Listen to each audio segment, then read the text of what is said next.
Boa noite, meus amigos. Estamos aqui de volta. Como sempre, começamos esse programa invocando a Santíssima Virgem Maria, o Santo Padre Pio de Pietrelcina, para que roguem a Deus que nenhuma injustiça se cometa nesse programa.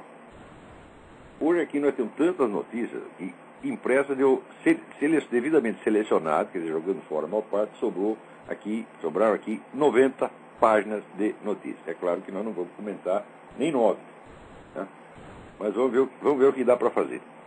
Eu acho uma coisa que vocês têm que prestar atenção, é isso que aconteceu no Rio Grande do Sul, onde a 6ª Câmara do Tribunal de Justiça sustentou a sentença que absolveu aqui um sujeito de 20 anos que mantinha relações sexuais com uma garota de 12. A alegação do cidadão foi que a garota era namorada dele e que ela consentiu, ela aceitou, tá certo? Então, aí o sujeito foi absolvido no tribunal, daí o Ministério Público recorreu, foi parar no Tribunal de Justiça, o Tribunal de Justiça, então, manteve a absolvição. O significado dessa notícia é da mais alta importância que você pode imaginar, por dois motivos. Primeiro, o ponto central das reivindicações do movimento pró-pedófilo no mundo, a reivindicação imediata e mais forte deles, é a liberação da pedofilia consentida. Esse é o argumento que todos usam, né? Aí o seu Luiz Mota usa, o Trevisan usa, Deco Ribeiro usa, todos eles usam esse argumento. Se a pedofilia é consentida, não é crime, tá certo? Restando também esclarecer a partir de que idade o sujeito está apto a consentir. Por exemplo, um garoto de 3 anos, né, pode achar muito interessante, né, mexer na piroca do vizinho de 43, tá certo? E digamos que então aí é consentido, né? Mas essa questão da idade para o consentimento também é sutilmente elidida. Quer dizer, esses movimentos eles sempre vão por etapas, né? Quer dizer, que você avança um pedaço, daí você conquista aquele pedaço, depois você avança, conquista outro. É um negócio progressivo, nunca para, não tem limite. Tá certo? Então, quando começou o negócio de movimento gay, tá certo? Eu me lembro de ter escrito um artigo de, olha, a partir do momento que você começa a criminalizar toda oposição ao homossexualismo, a liberação da pedofilia é uma questão de tempo. Vocês aguardem que, antes do término desta década, vocês vão ver isso, a pedofilia liberada, tá certo? E se alguém quiser transar com o seu filhinho de 7 anos, de 8 anos, você se opuser, quem vai para a cadeia é você. Ou seja, a criançada está agora à disposição dos pedófilos, tá certo? Porque o consentimento, você imagina aqui, que capacidade de julgamento e de discernimento tem uma criança de 8, 9, 12 anos, né, para saber se isso aí é bom para ela, se não é, se isso vai afetar o destino dela, se não vai. Claro que não tem nenhum discernimento para isso, então justamente para isso as famílias devem proteger. Mas agora a família não pode proteger mais, porque tudo depende da opinião da criança, tá certo? Então, se aparecer um caso de um garoto de 7 anos que tem uma ligação erótica com um homem de 60, né, e o pai quiser reclamar, quem acabará indo para a cadeia é o pai. Vocês não tenham a menor dúvida, né? Eu já dizia isso vários anos atrás. Muito bem, a liberação da pedofilia agora é um fato consumado, pelo menos no Rio Grande do Sul. Para que outros tribunais deem sentenças semelhantes e o Supremo Tribunal Federal acabe aprovando tudo, é apenas questão de tempo. Eu acho que é questão de meses, se vocês querem saber. Agora, acontece que com isto, o tribunal muda o sentido das leis. Porque a lei não fala nada de pedofilia consentida. A partir do momento que cria a noção de pedofilia consentida, o tribunal está legislando. E juízes não podem legislar. Isso é um crime.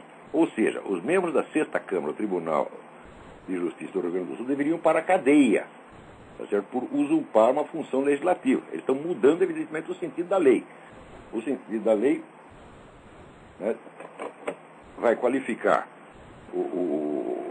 a relação entre um homem adulto e um menor de idade como crime de sedução, no mínimo, né? Crime como sedução com posse sexual. No Brasil tem 3 figuras legais. Tem o estupro. Não, tem 4.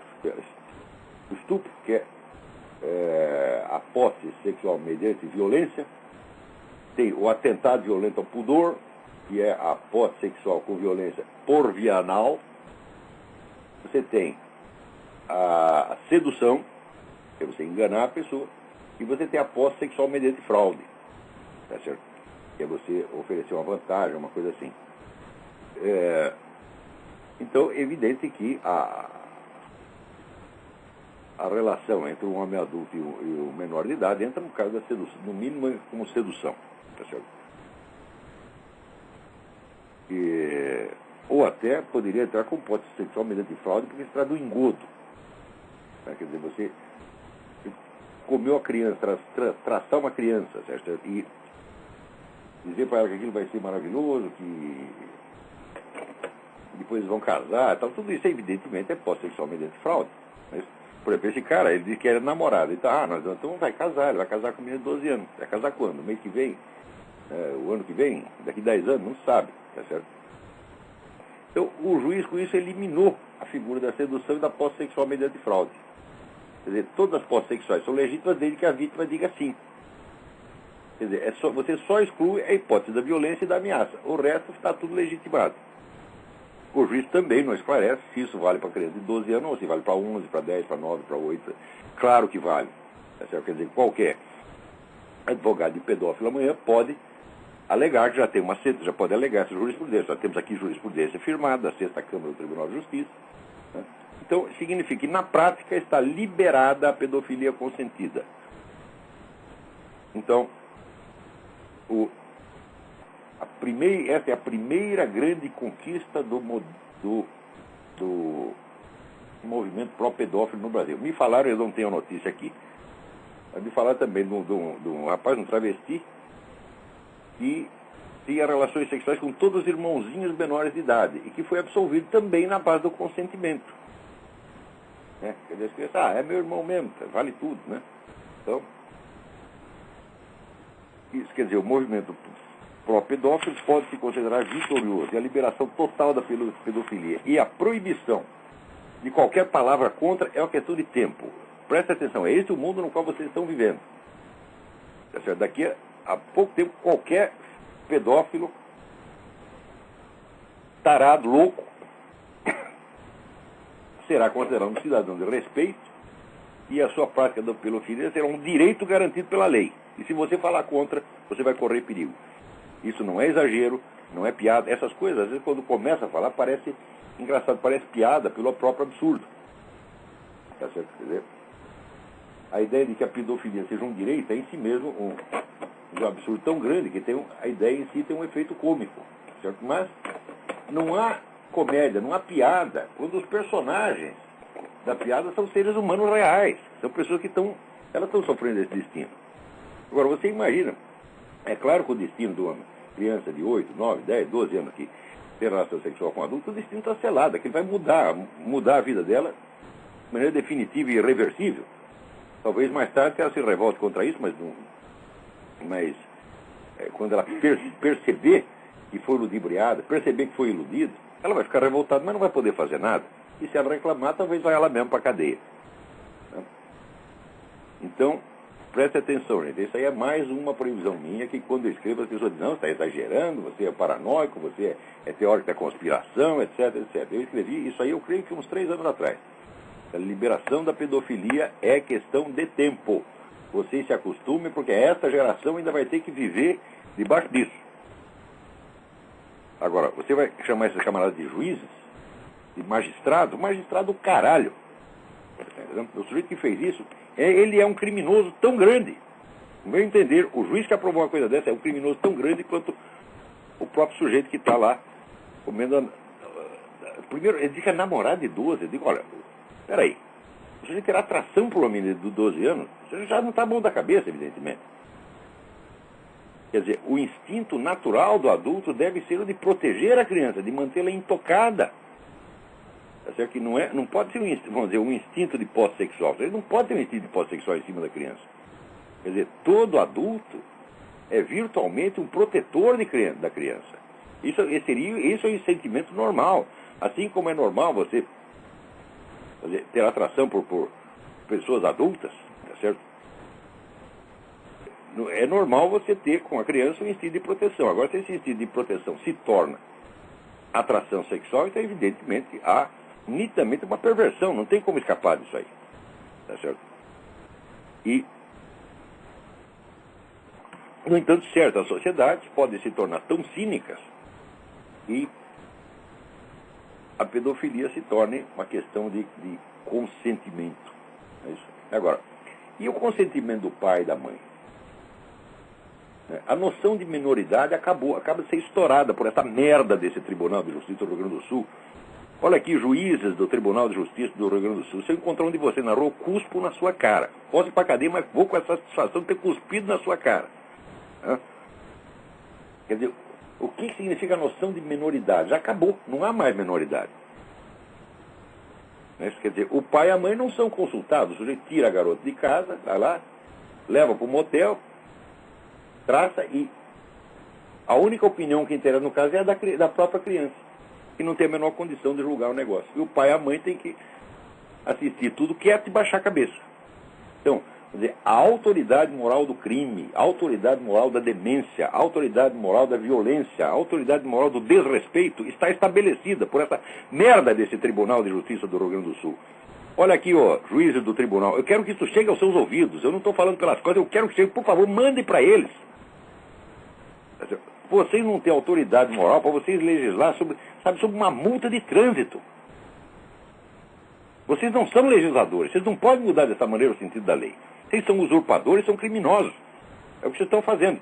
Vocês não apenas mudaram o sentido da lei com relação à própria questão do estupro, da sedução, da posse sexual mediante fraude, mas vocês aboliram a própria noção de menoridade. Preste bem atenção à profundidade da revolução jurídica que vocês fizeram. Vocês acabam de derrubar todo o direito brasileiro com essa coisa. O lugar de vocês é na cadeia, seus vagabundos. Ninguém vai botar vocês na cadeia porque vocês têm o poder, o pessoal que tem dinheiro apoia vocês, e você sabe que as classes ricas estão cheias de pedófilos que dão dinheiro e sustentam esse movimento. Toda essa gente vai aplaudir. A mídia vai aplaudir, a Folha de São Paulo vai achar maravilhoso. O Estadão vai achar maravilhoso, o Rede Globo vai achar maravilhoso, todo mundo está achando. Não? Então, tinha que ser logo no Brasil que o movimento pró-pedófilo alcança essa grande vitória. Né? Que será, sem dúvida, um progresso, né, da liberdade, dos direitos humanos e das luzes, o progresso do esclarecimento. Olha, gente, vocês estão na mão de loucos furiosos, presta atenção. Quando eu digo para você, pessoa imbuída de mentalidade revolucionária, não é a pessoa normal que você possa discutir. Não é a pessoa normal que tem apenas uma divergência de ideia com você. São loucos perigosos. Alô, quem está na linha? Alô? É o Jim de São Paulo, tudo bem? Tudo bem. Olavo, só pegando um gancho no seu último programa, antes de mais nada eu quero dizer que eu admiro você, mesmo você sendo corintiano, viu, Olavo? Muito bem. Pois é, ninguém é perfeito, rapaz. Eu agora sou menos corintiano, mas quando eu era moleque era corintiano fanático. O grande dia da minha vida foi o dia que nós entramos no restaurante, estava todo o time do Corinthians lá sentado, eu peguei autógrafo de todos de uma vez. Aliás, Olavo, até sobre isso eu queria falar, eu não sei se você... Alô? Alô, estou ouvindo, pode falar.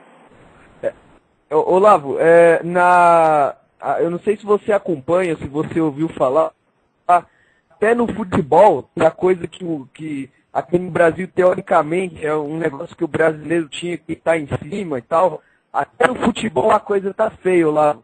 Para quem quer informação do que está acontecendo dentro dos clubes, da corrupção e do envolvimento com quadrilhas, inclusive com PT... meu filho, você sua vida. Eles podem fazer o que quiser, podem roubar, podem corromper, podem soltar propina para todo mundo. Se você vai lá tentar se informar, você que é o criminoso. Eles acabam com você. Não pode fazer É só acessar, Olavo, o blog do Paulinho, que é blogdopaulinho.wordpress.com. Olavo, esse cara, ele é o único aqui no Brasil, assim, talvez como você no aspecto político, ele é o único aqui no Brasil que tem as informações de dentro do que acontece lá no Corinthians. O Corinthians tem lá as suas ramificações com o PT, tem a turma lá dentro nós sabemos disso. Jogador. Pode deixar, vamos verificar, vamos dar uma olhada lá. Depois, semana que vem, eu comento. Tá feio, viu, Olavo? Um abraço aí pra você. Vai, Palmeiras.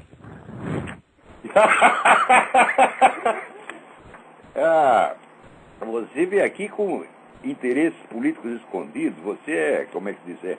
Você é do lobby palmeirense. Tô entendendo. Peraí, tem mais alguém na linha? Alô? Alô, professor Olavo? Eu? Aqui é o Cristiano de Assis, tudo bom? Tudo bem? Fale Tudo mais bom. alto.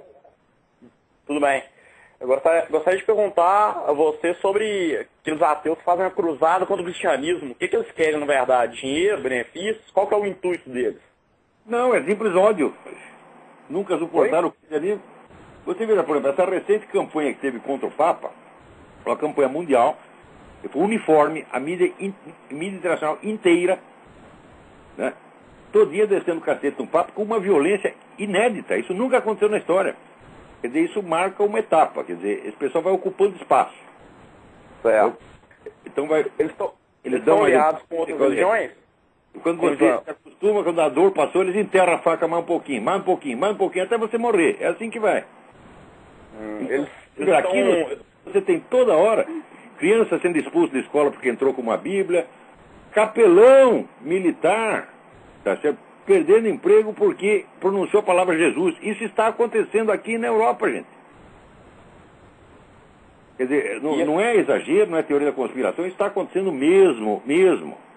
E se esses pessoal religioso se unir para combater isso, eles vão todos ser criminalizados. Isso aí vai ficar como no Irã, que você pode praticar o cristianismo dentro da sua casa, quietinho e discretamente. Se sair pregando na rua, tu vai pra cana. O mundo ocidental vai ficar assim se esse pessoal não reagir. Reagir, olha, o pessoal fala, reagir como? Eu digo, olha, em primeiro lugar, você tem que entender a coisa básica. Você não está lidando, eles não estão lidando com pessoas normais que têm apenas uma ideia diferente de você. Você está lidando com criminosos, com gente perigosíssima. Se você quer manter a coisa no plano das ideias, disputa no plano das ideias, você está dando dignidade a pedófilos, a loucos, a tarados, tá entendendo? É isso que você está fazendo. Professor? Então, é preciso destruir, vamos dizer, não é as ideias, meu Deus do céu. As ideias, por si mesmas, as ideias inspiram movimentos, mas os movimentos são feitos por gente. E se você não desmoralizar as pessoas, não adianta desmoralizar as ideias. As ideias são incoerentes por si só, não é? Apenas acadêmica. Sim. Professor? Diga. Esses ateus eles são aliados com outras religiões, com os muçulmanos radicais, com seitas gnósticas ou não? Não, peraí, a mídia mundial inteira apoia os muçulmanos radicais. Quando eles fazem alguma violência que chama atenção, daí todo mundo faz de conta que está ofendido. Mas todos estão dando força para essa gente. Você vê o que está acontecendo na França. Na França agora a moda é o seguinte, esse pessoal árabe invade ônibus e bate em todo mundo xingando de francês sujo. E ninguém pode reclamar. Ou seja, o racismo antifrancês é permitido e é protegido pelas leis na França. Se você bater no árabe, chamar de árabe sujo, você vai preso porque é por racismo. Agora, se o árabe bate no francês, chamando de francês sujo, é permitido. E mais ainda, teve um sujeito que filmou isso aí, né, e botou no YouTube. Este foi processado. Nossa. Então preste atenção. Esse pessoal árabe tem muito dinheiro. Eles, atualmente, a Arábia Saudita manda na política americana através do seu Barack Obama. Sim. Você vê, os Estados Unidos são tradicionalmente pró-Israel. Mudou 180 graus a política. Agora estão apoiando a criação da nação palestina e cedendo Jerusalém para os caras. Agora os sauditas não serão investigados pelos Estados Unidos, né? Como é? os sauditas não serão investigados pelos Estados Unidos no caso de terrorismo. Citou lá a Suprema Corte que a Arábia Saudita seja preservada de qualquer investigação. Agora, quando você sabe que foi a Arábia Saudita que financiou todos os estudos e a carreira de Barack Obama, o príncipe saudita pagou por todos os estudos dele de um garoto que ele não conhecia. Por que ele escolheu logo esse Barack Obama? Um camarada que tinha sido o advogado do Malcolm X, o elo de ligação entre o príncipe saudita e o Barack Obama. E deu todo o dinheiro para financiar a carreira do Barack Obama. Agora esse homem está na presidência e está favorecendo a Arábia Saudita de todas as maneiras, inclusive ilegal. Professor, oi. Vou desligar. Manda um abraço, meu amigo. Um abraço. Tá mais. Aqui. Essa semana saiu um artigo do Rabino Morton Pomeranz no Newsmax, dizendo que Barack Obama está fomentando o preconceito contra o povo judeu, tá? Só ferrando com os judeus. É a pura verdade. Só que é o seguinte, em quem vocês votaram, seus idiotas? Você tá entendendo? 72% dos judeus americanos votaram nesse cara. Agora aguenta, porra! Olha, tem... Assim, adorar e proteger seus traidores. Eu só vejo o seguinte, eu só vejo a comunidade judaica fazer isso, eu só vejo a igreja católica fazer isso, eu só vejo os americanos fazer isso, eu só vejo o ocidente inteiro fazer isso. Agora, você dá força para esses caras e depois eles sobem em cima de você, porra. Vamos dizer, esse legado, essa contaminação esquerdista que tem entre os judeus, entre os católicos, entre os americanos, isso aí vai acabar com eles mesmos. Ninguém tem amigo da esquerda, porque o esquerdista só é amigo do esquerdista, e mesmo assim, é amigo assim que nem Stalin era amigo de Trotsky. Porque se você fizer a conta, vamos fazer a conta de todos os comunistas mortos do universo, você vai ver que 90% deles foram mortos por outros comunistas. Ninguém matou tanto comunista quanto Stalin e Mao Tse-tung. Então essa é também a amizade esquerdista. Eu estou falando desse pessoal que tem mentalidade revolucionária, esse pessoal é criminoso, eles não são pessoas normais, nós não podemos respeitá-los. Você não pode curar uma psicose partindo do princípio de que o psicótico é normal. E eu acho que a maneira certa de lidar com esses camaradas, vamos dizer, é mostrar para eles o que eles mesmos estão fazendo, mas não mostrar com respeito. Mostrar de tal maneira que eles percam a sua segurança. Nós temos que mostrar a falsidade existencial do que eles estão fazendo, nós temos que mostrar o caráter psicótico do que eles estão fazendo, de modo a minar a autoconfiança verdadeiramente louca, psicótica que esses caras têm em si mesmos. Porque eles acreditam piamente que tudo que eles estão fazendo é divino, maravilhoso, que a humanidade os quer. Agora, eles de vez em quando se traem. Né? Por exemplo, no Brasil tem a campanha aí contra a homofobia, querem leis anti-homofóbicas. Ao mesmo tempo, aquele menino do movimento gay, o Deco Ribeiro, escreve que a sociedade brasileira é homofóbica. Preste bem atenção no raciocínio. Se a sociedade é homofóbica, a sociedade toda está cometendo crime de homofobia. Então tem que pôr a sociedade inteira na cadeia e ficar fora só o Deco Ribeiro e os amigos dele fazendo festinha gay. É o raciocínio do Dr. Simão Bacamarte, um alienista, do Machado de Assis. Vai chegar alguns, são todos loucos, então põe todos na cadeia, no hospício, e fica só o Dr. Simão Bacamarte fora. A vida imita a arte, dizia Oscar Wilde, que era um sábio, hein? Também tem viado sábio, tá cheio de viado sábio. Esse é um sábio. Quando diz que a vida imita a arte, a gente confirma isso dia. Você vê essa peça agora que está aí desse Edward Albee, né, em que o filho é viado e o pai tem uma ligação amorosa com uma cabra. Né, e daí eles se perdoam, se compreendem uns aos outros e trocam uns beijinhos. Né? Eu digo, bom, se eu for escrever a continuação da peça, no capítulo seguinte, a cabra seria presa por prática de zoofilia. Tá certo? Então, o que é isso aí? Se eu escrever essa peça, eu creio que, sei lá, 10, 20 anos atrás. Né? Note bem, a zoofilia é a próxima etapa da campanha. Prestem bem atenção, porque já existe isso. Já tem aí teóricos, intelectuais, universitários, dizendo a zoofilia ser consentida, eu não estou brincando, ser consentida não é crime, não é atentado ao pudor, não é nada. Então, meu filho, você tem uma cabra, tem um gato, tem um cachorro, tem um jumento, pode traçar o bicho. Você pergunta para ele, você quer, meu filho? Ele balança a cabeça, sim senhor, sim senhor, sim senhor. E daí você vai lá, pô, e rabo coitadinho. Uma galinha, né? Pergunta, você quer? Ela, pô, quero. Pronto. Traz a galinha. E presta atenção. Né? Se alguém vier aqui comer o meu cachorro Big Mac, vai sair mal. O bicho é grande demais. Né? E ele não gosta de brincadeira, não. Note bem. Preste atenção. Eu vou dizer aqui uma coisa para você. O casamento, oficialização, legalização da relação entre homens, seres humanos e animais é questão de tempo. Preste atenção.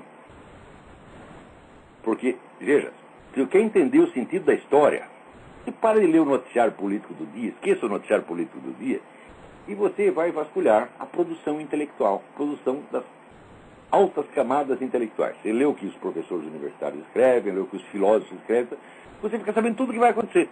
Porque a ideia que se torna dominante entre os intelectuais se torna, em seguida, dominante na política. Uma vez conversando com o falecido Roberto Campos, nós fomos fazer as contas e chegamos unanimemente à conclusão de que o prazo para isso é de mais ou menos 30 anos. Quer dizer, entre uma ideia se impor no meio intelectual e ela virar lei, a diferença é mais ou menos 30 anos. Tá certo? Mas esse prazo, hoje em dia, eu vejo que está diminuindo, o processo está acelerando. Quer dizer, o prazo, a gente pensava em termos de revolução cultural naquela época. Entra a revolução cultural, a revolução política é 30 anos. Tá certo? Mas eu vejo que esse prazo está acelerando. Então, quando os caras começaram com essa conversa do direito dos animais, quer dizer, a galinha tem o direito, né? O frango tem o direito de não virar frango assado, tá certo? E assim por diante, né? Falava o holocausto do seu prato, e mostrava lá as galinhas, né? No prato, é uma coisa horrorosa, né? Comer as galinhas, mas você pode também ter o holocausto dos tomates, come tomate, come alface, isso é uma violência, uma brutalidade, né? Então, inclusive, após a aprovação da zoofilia, nós teremos certamente, né, o relação sexual com vegetais. O sujeito se casa com uma jaca, né, que é gay, pode casar com uma banana. Né, e assim por aí. Isto não é gozação. Isto não é gozação. Agora, para você entender o que acontece na história contemporânea, você tem que acompanhar o processo de enlouquecimento da camada intelectual. Desde o tempo da Revolução Francesa, as altas camadas intelectuais estão ficando cada vez mais loucas, cada vez mais irresponsáveis, tá certo? E defendem ideias, vamos dizer, absolutamente ofensivas, absurdas, tá certo? Mas dão a ela um simulacro de dignidade intelectual. E com o tempo, os políticos, os empresários, a opinião pública acaba cedendo. E isso é inevitável.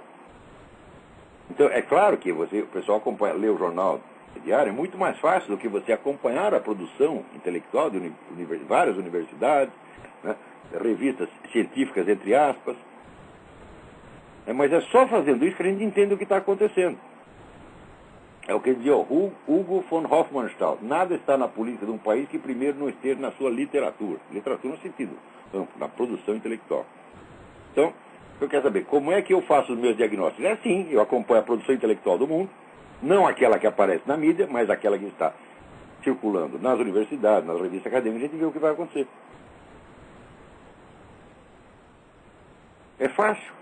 O que se torna dominante ali, é fácil não, é dar um trabalho miserável. Quer dizer, você tem que ler muito, você tem que estudar muito para chegar a essas coisas. Então, quando você vê o movimento pedófilo, ele foi ganhando espaço no meio acadêmico intelectual gradativamente.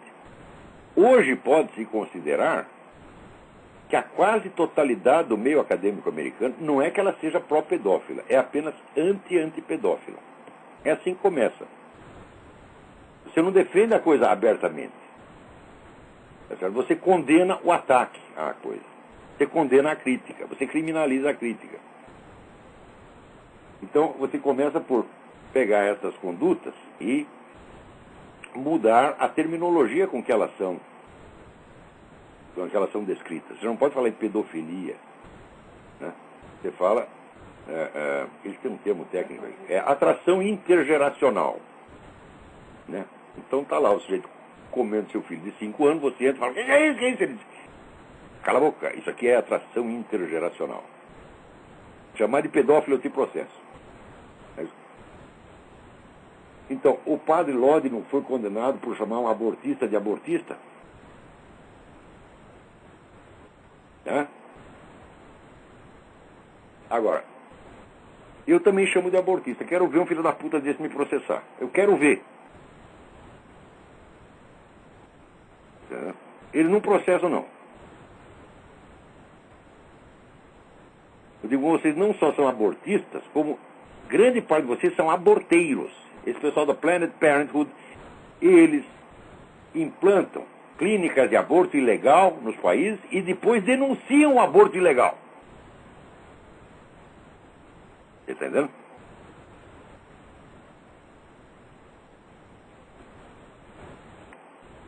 Falou? Quem está na linha aí? Alô? Alô, Olavo, tudo bom? Tudo bem? Quem é? Sou Luiz Guilherme, de Campinas. Oi, Luiz Guilherme. É uma pergunta, na verdade, não é minha, de um amigo meu, do João Cláudio, que é daqui de Campinas também. Ele queria saber quais o senhor considera os 5 maiores filósofos do século XX. E ele disse que pergunta isso porque na academia, né, ele é estudante de filosofia, na academia reputam o picareta do Bertrand Russell como um grande filósofo. Então ele gostaria de saber uma lista dos 5 maiores filósofos do século XX.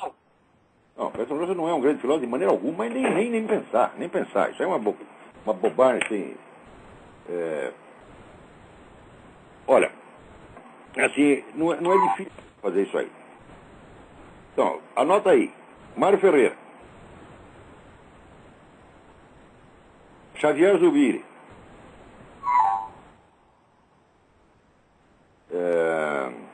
O Eric Voegelin. Louis Lavelle. L-A-V-E-L-L-E. E provavelmente o Bernard Lonergan. Pronto, está aí feita a lista. Muito obrigado, Olavo. Um brasileiro, um espanhol basco, não espanhol, basco, um alemão, um francês e um canadense. Pronto, está aí feita a lista. Isso, evidentemente, o julgamento é subjetivo, mas acontece o seguinte, eu estudei a obra desses caras. Da Academia Brasileira ninguém estudou. Eu não conheço um sujeito qualificado na Academia Brasileira para ler as obras do Mário Ferreira e do Xavier Zubiri. Os outros eles conseguem ler porque... Então, veja, às vezes o sujeito tem o talento filosófico, mas ele não tem aquele talento pedagógico de explicar tudo clarinho, certinho, né? Então, por exemplo, o Louis Lavelle é de uma clareza maravilhosa. É talvez o maior filósofo do século. Tá certo? E é de uma clareza maravilhosa. Mas se você vai ler o Xavier Zubiri, você pula que nem um cabrito para você atravessar aquele matagal da terminologia escolástica. A mesma coisa o Mário Ferreira, eles usam toda, embora não seja nenhum escolástico, nenhum nem outro, eles usam toda a terminologia escolástica, fica difícil de ler. O Bernard Lonergan é muito fácil. O Bernard Lonergan é um grande professor. Ele capricha tanto na exposição. Se você pegar o livro Insight, ele vai assim, que é um livro de 1000 páginas, né? E é um livro para explicar o que é inteligência. Como é que você... Por que você entende o que você entende? Tá certo? Ele vai assim, tão de pouquinho, ele começa, por exemplo, faz uma continha de matemática e mostra o que você fez para você entender a continha de matemática. Depois ele pega um trecho literário, mostra como é que você fez para entender aquilo e vai até o fim. Quer dizer, é de um didatismo, às vezes até pentelho. Ele vai até mais devagar do que precisa. Mas o Mário Ferreira, cuja obra foi composta inteira em 16 anos, são 52 volumes da Enciclopédia da Ciência Filosófica, produzido na base de 3, 4 por ano, então não teve tempo para fazer isso aí. Né? O Eric Voegelin, a dificuldade é que ele está lidando com um assunto tão novo, que você não tem nem as palavras para descrever aquilo. Então, o que ele faz? Ele inventa, ele atribui novos sentidos, etc. Então fica meio pesado para ler. É curioso que ele não é obscuro, né? Mas aquilo em inglês soa tão esquisito que os leitores americanos, que é do país onde ele viveu e lecionou, ele acabou se tornando americano, ele tem dificuldade. A gente que vem de uma língua latina entende o Voegelin melhor do que o americano. É incrível isso aí. Então está aí os 5. Agora, se você disser desses 5, qual que você se considera discípulo? Eu respondo sem a menor dúvida. Louis Lavelle é o único do qual eu posso me considerar um discípulo, porque é um sujeito que eu concordo com cada linha que esse sujeito escreveu. Eu não consigo dizer não para ele. Às vezes consigo, por exemplo, em escritos menores, um escrito de resenha literária que ele fez, tem lá um livro que ele gostou e eu não gostei. Falei, bom, aí divergimos disso, mas filosoficamente eu não sei dizer A contra nenhuma tese do Louis Lavelle. Já tentei por tudo que lá. Então eu falei, tá certo, guru, você tem razão. Então, agora, aí no Brasil, existe um interessantíssimo livro brasileiro sobre Louis Lavelle, uma tese de doutoramento feita pelo Tarcísio Padilha, que foi presidente da Academia Brasileira de Letras. Ele foi aluno do Louis Lavelle e escreveu um bom livro sobre o Louis Lavelle. Esse livro sumiu, nunca mais foi publicado. E que merda de país, quer dizer, você parece estar sobrando esse tipo de coisa. Né? Agora, livro sobre Antônio Gramsci, sobre Michel Foucault, sobre Lacan, Derrida, tem de monte. Né? Então, para ver onde termina esse negócio de Lacan e Derrida, lê o artigo que eu estou publicando essa semana no Diário do Comércio, vai sair em duas séries, sobre esse tal do Vladimir Safatli, né, que é professor de filosofia na USP. Eu li lá vários artigos do Vladimir Safatli, que estão no site dele, porque ele andou dando palpite sobre esse negócio do quebra-quebra na USP, mas eu falei, não, mas eu quero saber quem é esse sujeito intelectualmente, não só nas suas opiniões do dia, né? E daí, quando fui ler o trabalho acadêmico dele, eu descobri, primeiro, aquilo é uma pletora de erros de gramática, né?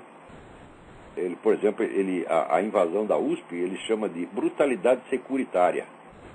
Ora, securitário não se refere à segurança pública, securitário refere-se à indústria de seguros. Então, é claro que o sujeito que escreve isso é um analfabeto funcional. Então, tem lá 2 estudos sobre o cara, e isso aí é o que se chama de um professor de filosofia, não, chama de professor de filosofia não, mas de filósofo. Na USP, para ser filósofo, você não precisa ter filosofia nenhuma. Né? Basta você fazer essas coisinhas que o Vladimir Safatli faz e você já é considerado um grande professor. Né?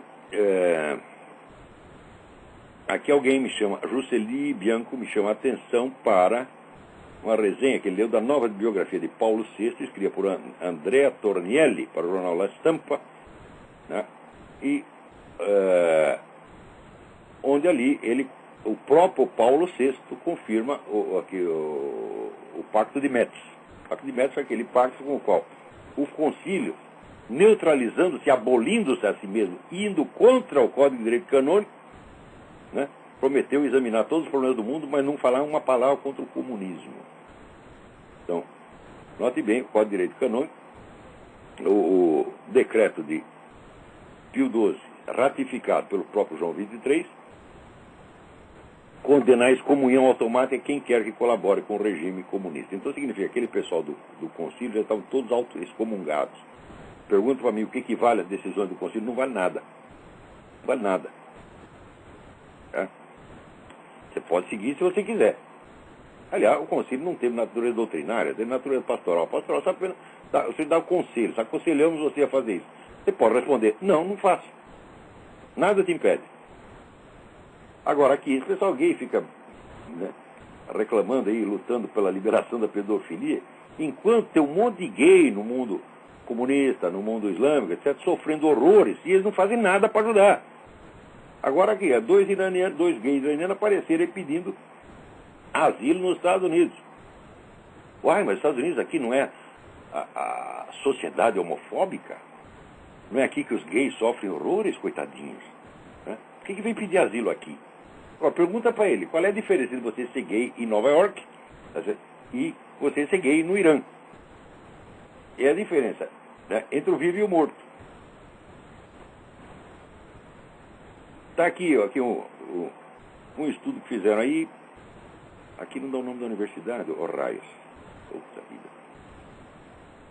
Diz que as pessoas que estudam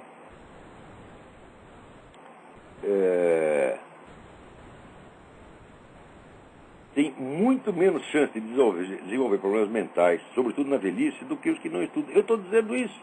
Você estuda, você lê livros. Porque, vamos dizer, de burro para louco, o passo é curto, viu?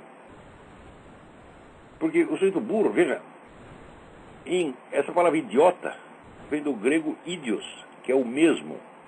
Quer dizer que o sujeito vive na mesmice, só naquele pequeno círculo de probleminhas cotidianos dele, os assuntinhos cotidianos dele, ele acaba emburrecendo. Só que emburrece, ele sai da realidade. Sai da realidade, começa que ele está em maluquice, daqui a pouco já está maluco mesmo. Então, agora, veja aqui fizeram um transgender promoção, né, transgêneros, no Boston City Hall, quer dizer, a prefeitura, com espetáculos de sadomasoquismo, né, homens lá se esfregando uns dos outros, distribuição de drogas, tudo isso para crianças, promovido pela prefeitura de Boston. Então você veja, é realmente a campanha pela liberação da pedofilia, sustentada pela prefeitura de Boston. Quer dizer, começa com o negócio de, olha, é sempre assim, vai por etapas. Primeiro você começa a dizer, nós gays somos discriminados, nós queremos apenas o nosso direito. Olha, daqui a pouco eles querem o direito de pôr você na cadeia. E quer o direito de transar com seu filho de 5 ou 6 anos, e assim por diante. Eles enterram a faca e passam o anestésico. Enterra a faca e passam o anestésico. Enterra a faca e passam o anestésico. Assim, daqui a pouco você está morto.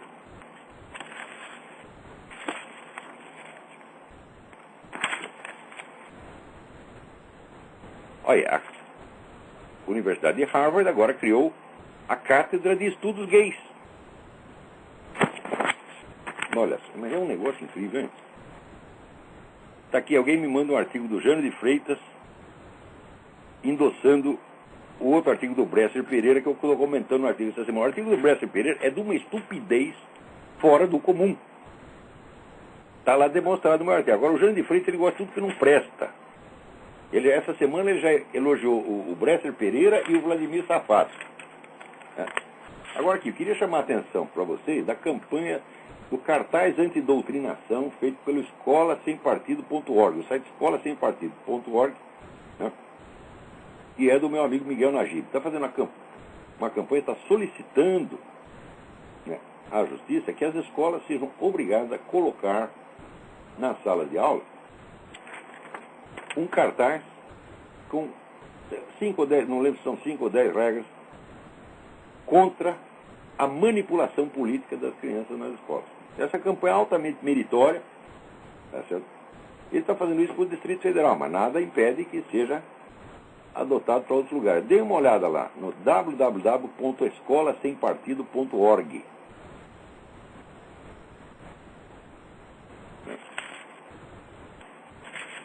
Também outra coisa, né? Teve um sujeito aí que deu uns tiros e matou um guarda do Museu do Holocausto, né, em Washington. Então, imediatamente, todo mundo já espalhou. É o terrorismo da direita, é os conservadores que ficam metendo ideias assassinas na cabeça do cara. Quando foram ver, o sujeito é um darwinista, odeia cristão, tá certo? E, em suma, ele usa argumentos darwinianos para sustentar o antissemitismo. Né? E ele diz, o cristianismo e o holocausto são fraudes. Você vai dizer que esse sujeito é conservador da direita? Ora, porra. Agora, aqui está virando moda, veja, a Folha de São Paulo, esta semana, falta um artigo, o ultraconservador presidente do Irã, Ahmadinejad. E, mas o quê? O Ahmadinejad é apoiado por toda a esquerda mundial? É apoiado pela Rússia, é apoiado pela China, é apoiado por todos os movimentos de esquerda. Tá certo? E agora vai dizer que o cara é ultraconservador? Ora, mas a Folha de São Paulo... Meu filho, eu não posso usar a Folha de São Paulo para limpar a bunda. Você está entendendo? Para limpar a bunda, porque eu não quero enganar o meu próprio cu. Está entendendo? Isso aqui é um cu de respeito, está entendendo? O que é isso, né? Vamos lá. Então não serve para limpar a bunda. A imprensa inteira brasileira não serve para limpar. Não limpe o cu com isso, por favor. Né? Tenha um pouco de respeito por si mesmo. Agora, aqui, você vê, a Orly Tates, aquela advogada que moveu um processo exigindo a exibição da certidão de nascimento do Obama, né, processo movido inclusive por militares, que diz, olha, eu não posso obedecer a um sujeito se eu não tenho a certeza de que ele está legalmente lá. Né? A Orly Tates está recebendo ameaças de morte, as pessoas estão ameaçando queimá-la viva. Não sai uma linha a respeito na grande mídia. Nada, nada, nada, nada, nada. Agora, veja a lista dos documentos que o Obama escondeu e que ninguém sabe e que é proibido investigar. Tem a certidão de nascimento, certidão original de nascimento. Tem os registros escolares, desde o jardim da infância. É proibido você pegar o histórico escolar do Obama no jardim da infância. Se você tenta investigar isso, as pessoas te acusam de teoria da conspiração, desce o cacete em você, tá certo? E já vem com ameaças legais, ameaças de ação policial. Né? O histórico escolar da escola indonésia que ele frequentou. Os registros do Occidental College, onde ele estudou. Né? Vamos lá.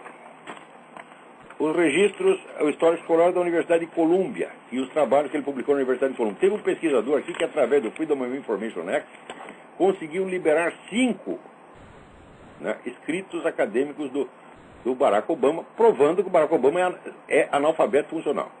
É assim, é um erro de gramática por linha. O que comprova, é um indício fortíssimo de que aquele livro de memórias, que está tão bem escrito, não foi escrito por ele. Eu não sei se foi o William Harris, mas o autor daqueles artigos não pode ser o mesmo autor daquele livro. Isso é uma coisa que qualquer pessoa com um pouquinho de prática literária percebe, né, imediatamente. Então, a tese, ele tem uma tese em Colômbia sobre desarmamento nuclear soviético. É proibido ler essa tese. Ninguém pode ter acesso a isso. Os registros da Escola de Direito de Harvard, também ninguém pode ler.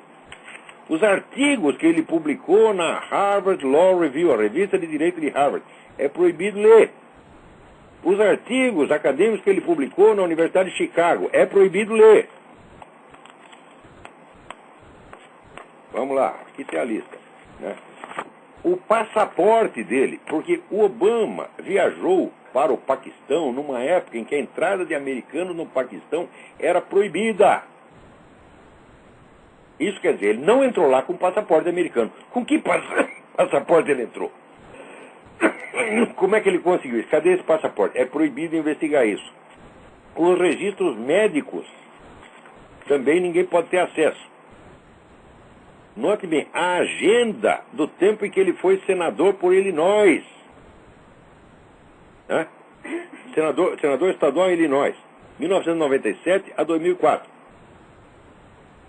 Ou seja, quem ele recebeu no gabinete, o que ele fez, quais são os atos oficiais dele, senador, documentos oficiais, você não pode ter acesso. Aqui, a lista dos clientes do seu escritório de advocacia em Chicago. Também não pode saber. Ora, isso são documentos que qualquer candidato a prefeito apresenta e torna público. O Obama criou uma operação monstro, gastando milhões de dólares com advogado para impedir que as pessoas tenham acesso a qualquer dessas coisas. Os registros dele na Illinois Bar Association, é a ordem dos advogados. Né? Que bar aqui não quer dizer só bar, né? A Associação dos bares, não, bar é o tribunal. Né? Os registros dele na ordem dos advogados, também não pode. O registro de batismo, a licença de casamento do pai com a mãe. Né? Depois, a licença de casamento da mãe dele com o outro lá na Indonésia, o tal do Soetoro. Né? Os registros de adoção dele. Ou seja, note bem, e diz que somos nós que estamos com teoria da conspiração? Ora, porra! O sujeito está escondendo tudo isso, gastando um montão de dinheiro para esconder tudo isso, para que ninguém saiba nada da vida dele. E para que só se saiba dele a imagem publicitária. E nós estamos com teoria da conspiração? Eu digo, o que é isto, porra? Né? Agora aqui o artigo Rabino Morton Pomeranz. Obama está favorecendo clima de ódio aos judeus. Estou falando. Quando a cabeça não pensa, o corpo é que padece. Né? Também esse pessoal católico agora também fica... Né? A pessoa faz campanha contra o Papa, o católico fica tudo chorando. Mas foram vocês que fomentaram isso. Não foram vocês que fizeram a política do diálogo, da mão estendida para comunista? Você estende a mão para esses caras, eles morrem, porra. Agora, o mais lindo é o seguinte, veja o que está acontecendo no Afeganistão. No Afeganistão, eles pegam um combatente inimigo, terrorista, que está lá com um campo de batalha, prendem o cara, agora tem que ler para ele os direitos. Você tem o direito de permanecer calado, se você não tiver dinheiro para pagar advogado, nós pagamos, blá, blá, blá. Isso que você faz, você prende um cidadão americano acusado de algum delito, você tem que ler os direitos dele. Lê, ou se você souber de qual, você fala aquilo, tá certo? Isso quer dizer que esse direito que pertence aos cidadãos americanos agora foi estendido aos soldados inimigos. Então, qual é a diferença entre você ser um cidadão americano e não ser? Se qualquer sujeito, qualquer inimigo que está matando americano no mundo tem os direitos do cidadão americano, assegurado pelo tribunal americano, acabou. Não tem mais.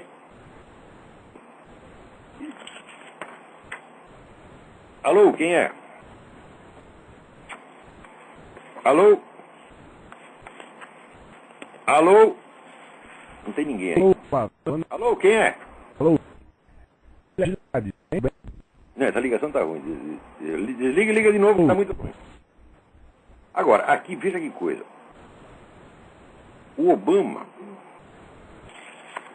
né, teve uma conversa com o ministro das Relações Exteriores da Rússia e disse para ele que ele vai estatizar o Federal Reserve. O Federal Reserve é um negócio que é assim, é uma reserva federal, mas ele não tem nenhuma reserva e também não é federal. Tá certo? Ele é um banco privado que emite o dinheiro daqui. Isso aí foi uma treta que foi feita no começo do século, entre as sete milionários, né, decidiram tornar os donos de todo o dinheiro circulando no país e inventar o Federal Reserve. É uma fraude monstruosa. Agora, o Obama foi comentar isso lá na Rússia, porra. Ele não falou nada aqui. Pode ser que seja verdade. Agora, se for verdade, acontece o seguinte. O Federal Reserve é um dos grandes pilares do globalismo aqui. Né? O Federal Reserve existe aí para escravizar os Estados Unidos e colocá-los sob o comando dos organismos internacionais. Exatamente como também serve para isso o Clube Bilderberg, a Comissão Trilateral, o CFR, etc. Tem um pool de organizações, né, cuja finalidade é fazer de seus próprios proprietários os donos do mundo, tá certo? E quebrar a espinha da nação americana. Se o Obama pretende realmente estatizar o Federal Reserve, das duas, uma.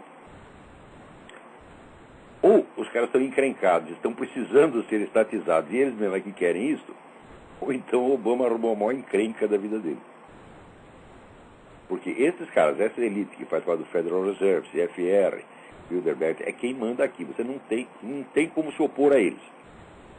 Por enquanto ainda dá para criticar através da internet. Tá certo? Mas, até 2 anos atrás, quem falasse da simples existência do Clube Bilderberg era imediatamente rotulado teórico da conspiração. Agora não, agora já dá para falar. Começou a dar para falar. Saiu até, veja, esse jornal dos milico louco lá no Brasil, que é o Monitor Mercantil, que é daquele grupo nacionalista maluco dos Sebres. E daqui a pouco eu comento isso. Então, até eles já estão falando que existe o Clube Bilderberg. Já descobriram, é? Muito bem. Se o Obama está atendendo os interesses dos donos do próprio Federal Reserve, muito que bem. Agora, se ele decidiu estatizar contra a vontade deles, meus filhos, os dias do Barack Obama estão contados. O que não seria nada mal, né? Mas o estranho é isso. Provavelmente é mentira. Quer dizer, esse cara da Rússia está inventando coisas.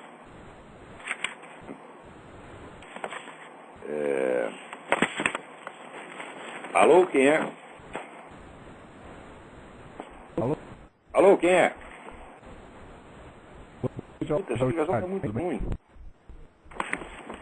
É o seguinte, se você me liga aqui através do Skype, você está arrumando encrenca para mim e para você mesmo. Você vai tomar tempo do programa, nós não vamos entender merda nenhuma que você está falando. Tá certo? Não liga através de Skype, não, pô. Liga de telefone, pô. Agora, aqui também é uma coisa que aconteceu essa semana, que é um exemplo para toda a humanidade. É edificante para toda a juventude. Olha aqui. O David Letterman, naquela porcaria do show dele, andou fazendo aquelas piadinhas sinistras, né, sobre a filha da Sarah Palin. Quer dizer, metendo em assunto de família, né? Falou aquilo. A Sarah Palin foi para a televisão e disse, isso é um velho pervertido. O que o David Letterman fez? No dia seguinte pediu desculpa. É assim que se faz, porra. Agora, se ela chegasse lá toda chorosa, disse, minha família, precisa que respeitar minha família, o cara ia fazer mais piada e ia passar em cima. Então é assim que se faz. Velho pervertido é velho pervertido. Tá entendendo? É assim que se faz. Então tem que ter uma pessoa que tem 2 culhões, que é a Sarah Palin, para chegar lá e falar isso.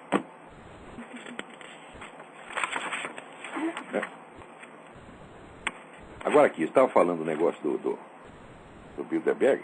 Então, alguém me manda um livro aqui, um artigo do Marcos Coimbra, que é um cara lá do SEBRE, Centro Brasileiro de Estudos Estratégicos, né, que é um grupo de milicos que se acham inteligentíssimos, eles acham que entendem tudo. Tá certo? Eu assisti umas conferências lá, eu achei patético aqui, né? Então, olha aqui, nos últimos 30 anos, com a queda do Muro de Berlim, surgiu a potência hegemônica, os Estados Unidos, principalmente na expressão militar do poder nacional. Porém, eles também são manipulados pelos donos do mundo, Grupo Bilderberg, Instituto Real de Assuntos Internacionais, Comissão Trilateral, blá, blá, blá. Como são detentores do poder econômico, cooptam os meios de comunicação mais influentes do mundo, pautando grande parte da mídia e influenciando decisivamente grande parte da humanidade. Isso quer dizer o seguinte, o cara está dizendo que os Estados Unidos mandam na mídia mundial. Não, ele está confundindo duas coisas. O pessoal do Grupo Bilderberg, Comissão Trilateral, esses mandam na mídia mundial, mas a mídia é maciçamente anti-americana.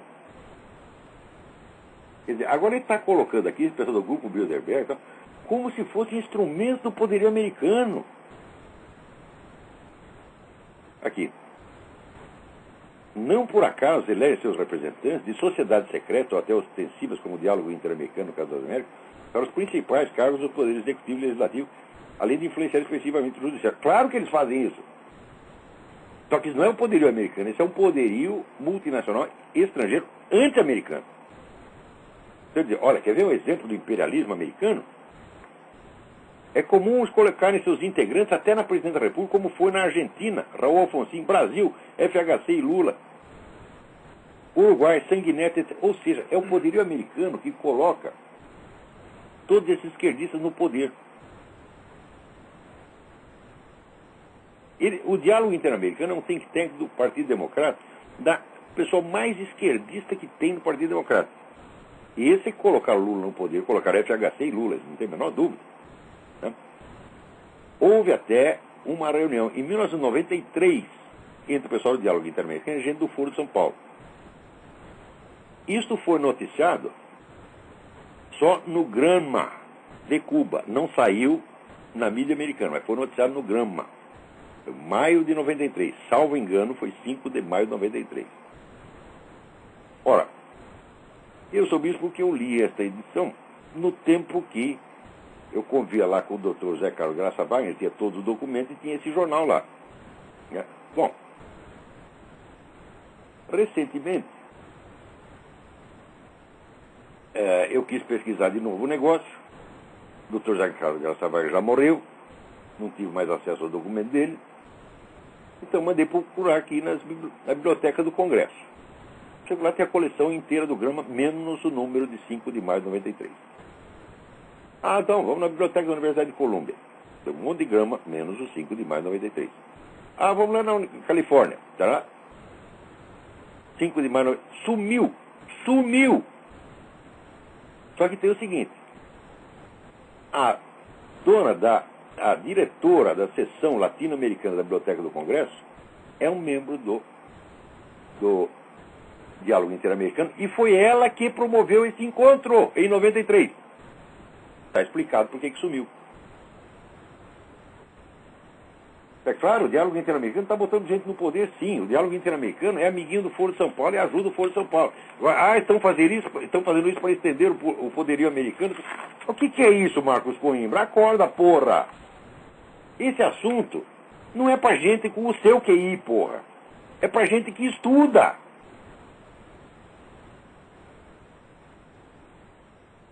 Saiu lá no Monitor Mercantil. Viu? O Monitor Mercantil é esse grupo de milico, né? Alguns amigos meus. Mas só que esses amigos meus não quer dizer que você é inteligente, é? E tinha lá, vamos dizer, o guru deles era o General Meramato, que era amigão meu. Eu adorava o General Meramato. Só que é o seguinte, nessa época, o General Meramato estava gaga, gente. E ninguém percebia. E ele fazia aqueles estudos de estratégia, aquela coisa, confundindo tudo, fazendo uma merda desgraçada. Né? E eu ouvia aquilo com todo carinho. Às vezes tentava até explicar, falava, mas depois de uma certa idade você não explica mais nada para ninguém, você está entendendo? Eu, pelo menos, depois dos 90 anos, não venho me explicar nada porque eu não vou entender, porra. Está entendendo? Então, e o general também ele confundia esse poder globalista com a nação americana. Eu falei, mas isso é loucura, porque todos os patriotas nacionalistas americanos, todos os patriotas nacionalistas americanos odeiam essa coisa de CFR, Bilderberg. São eles os primeiros que falam contra isso, e quando começaram a falar foram acusados de teoria da conspiração. Veja, a perseguição começou por iniciativa da elite intelectual republicana. No tempo do William Buckley, foi uma grande cagada que o William Buckley fez, quando ele começou a perseguir a turma da John Birch Society. Porque a turma da John Birch Society, 30 ou 40 anos atrás, já sabia desse negócio de Bilderberg, já falava tudo. E ele dizia, não, isso é teoria da conspiração, isso é coisa de maluco, é o Lunatic Fringe, a franja lunática, como eles chamam. E ferrou com a tal da John Birch Society. Claro, John Birch Society muitas vezes errava, falava, exagerava, tá, mas estava dando a informação, e a informação é preciosa. Você não pode jogar fora uma informação verdadeira só porque ela não está totalmente no contexto certo. Se você não está no contexto certo, você conserta o contexto mas mantém a informação, pô. Então, começou com isso. Então, todo mundo que falava desse assunto, que era todo pessoal direitista, conservador, foram todos marginalizados. Tá certo? E o Partido Republicano se transformou essa agremiação de boiolas que é hoje. Sobra lá 2 ou 3 homens de coragem, mas o resto é tudo boiola. Então, aqui dentro dos Estados Unidos, a briga é entre nacionalistas e globalistas.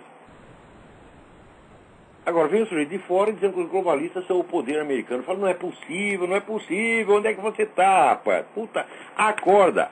Marcos Coimbra, acorda. Vem passar um tempo aqui nos Estados Unidos, eu te mostro todas as publicações, eu te ensino o que está acontecendo aqui, te mostro. Levo você para entrevistar as pessoas como eu fiz. Vai conversar de um por um para você saber o que está acontecendo, porra. Epa, e acabou o nosso tempo. Até a semana que vem, muito obrigado.